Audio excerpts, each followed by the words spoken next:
at the answer to his question? Does Philip know that the end of his resources is at hand, but the one who has everything in his hand stands right here with him? Does he know? Do I? Do you? He asked the question to test him. He asked the question to see where he would turn. Would he run over to Royal Farms? Would he bombard his way down to Whole Foods or Trader Joe's or Giant? As you call it over here, the Gucci Giant?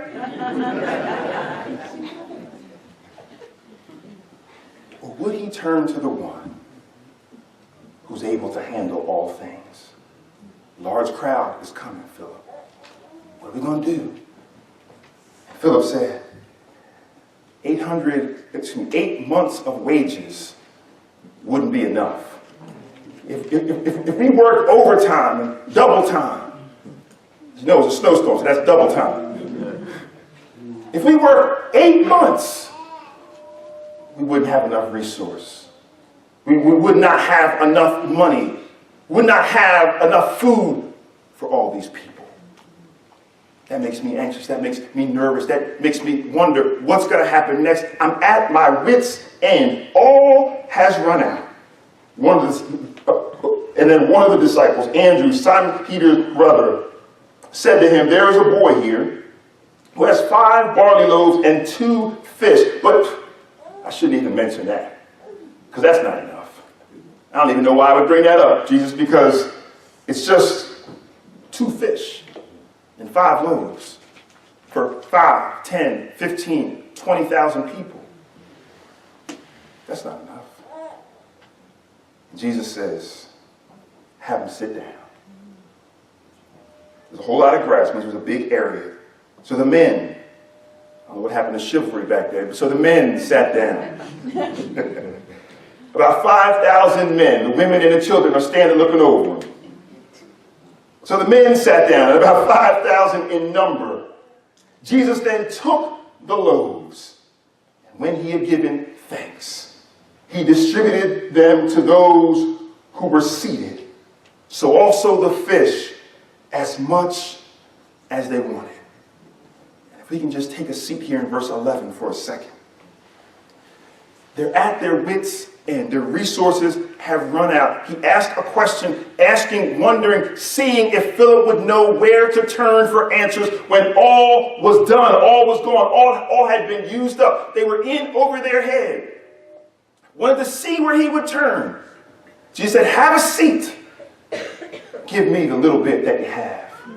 Give me the 2 fish. Give me the 5 barley loaves. I wonder this morning, will I give up the last that I have? Have I given so much? I look sometimes at my little and I said, this really isn't even worth mentioning. There's no way with this little bit that anything can come from this. But what did they do? They gave it to Jesus. They gave the little bit that they had, not feeling in any way that it was enough, but it's all that I have, and I'm going to give all that I have over to Jesus. And Jesus, being God himself, being this closeness, this unity, this unbreaking, this one-on-one relationship with God the Father, that they are one. He says that they gave what they had to Jesus. And he gave thanks to the Father. They gave the little that they had to Jesus. And he gave thanks to the Father. Now we're not catching that yet.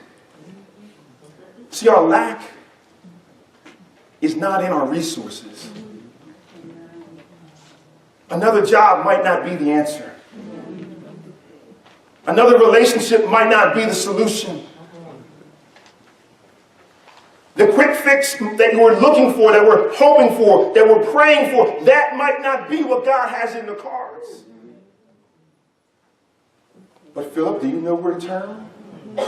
Do you know that I'm the one who can take the little bit that you have and feed the much, feed the many, the 15, the 5, the 20,000? Give it over to Jesus. And let him give it up to the Father on your behalf. That's why he says, ask anything in my name. And I'm faithful and just to do it. We've been talking about this for the last couple of weeks in Bible study. There's something in the asking. He doesn't need us for any power. We don't give him power. He said, let there be light before anybody in this room or anybody in this earth was ever born. He doesn't need us for power, but there's something in the asking. He says, if you ask anything in my name, I'll do it. My problem is, in my stubbornness, I'm fretting, I'm crying, I'm tearing. My face is down in the mud because I only have this little bit. Because my bank account is this small. The problem is not in the resources. The problem is in the faith. To let it go and give it to him. It's his business. It's his sickness. It's his heartache. It's his story to be told. It's his story to rewrite, to turn around. Take the little bit that you have and give it to Jesus.